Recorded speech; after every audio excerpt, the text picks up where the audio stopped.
All right, let's get into it. This is the interview everybody's been waiting for, right? The voters are really eager to hear what your plans are. If you are elected, what would you do on day one in the White House? Well, there are a number of things. I will tell you first and foremost, one of my highest priorities is to do what we can to support and strengthen the middle class. When I look at the aspirations, the goals, the ambitions of the American people, I think that people are ready for a new way forward. So, what would you do day one? So right there, she goes right back to the question that she asked her in the very beginning. What she's going to do on day one. Kamala Harris is not prepared to be president. It's fairly obvious to anyone who is just being honest with themselves. Now, one of the things you have to look at is that someone who wants to be president, the first thing, the difference between her and Donald Trump, and again, this video for me is not about telling people to vote for Donald Trump per se, although that's who I'm voting for. He's the better of the two choices. What we're voting for now in this particular election is trajectory. One, it's going to be about one, implementing my plan for what I call an opportunity economy. I've already laid out a number of proposals in that regard, which include what we're going to do to bring down the cost of everyday goods, what we're going to do to invest in America's small businesses, what we're going to do to invest in families, for example, extending the child tax credit to $6,000 for families for the first year of their child's life to help them buy a car seat, to help them buy baby clothes, a crib. There's the work that we're going to do that is about investing in the American family around affordable housing, a big issue in our country right now. Everybody involved in real estate has already said that the $25,000, that's going to be one, it's going to run as a lottery. Furthermore, everybody who's looked at that plan is, as far as real estate, has said that look, all you're going to do is going to inflate the prices of the home even more. One of your campaign themes is we're not going back. But I wonder what you say to voters who do want to go back when it comes to the economy specifically, because their groceries were less expensive, housing was more affordable when Donald Trump was president. Well, let's start with the fact that when Joe Biden and I came in office, during the height of a pandemic, we saw over 10 million jobs were lost.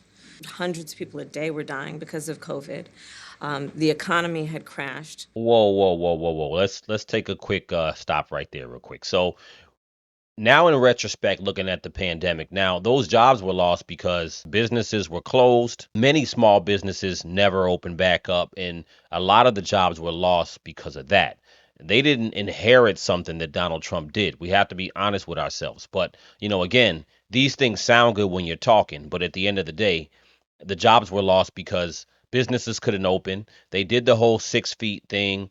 They made everybody wear masks everywhere. We know now, as Fauci came out later and admitted that there was no science behind the 6 feet apart. I personally never took the COVID vaccine. They made a lot of people take the vaccine or you get fired. So there was tons of people who are teachers and other professionals that either had to take the vaccine or they were fired. Another issue, big one, is immigration. As vice president, you were tasked with addressing the root causes of migration. Why did the Biden Harris administration wait 3.5 years to implement sweeping asylum restrictions? Well, first of all, the root causes work that I did as vice president, that I was asked to do by the president, has actually resulted in a number of benefits, including historic investments by American businesses in that region. The number of immigrants coming from that region has actually reduced since we began that work. But I will say this, that Wait a wait, whoa, whoa, whoa, whoa, whoa. So we're skimming over the fact, and see that's why I say this isn't going to work because we know for a fact that easily over 10 million. The estimates are around 15 million from most sources that I know of. It's probably more than that, but 15 million migrants since they've been in office, since her and Joe's administration has been in. So where the Democratic Party is going, the trajectory of where they're going to take the country just is not where we need to go. So again, it's an opportunity, I think, for people who are typically Democrat. And I'm not just talking about black people. I'm just talking about people who are typically Democrat. This is an opportunity, to not think so hard about the branding of Democrat versus Republican. Just think about the trajectory of where things are going and where you want things to go.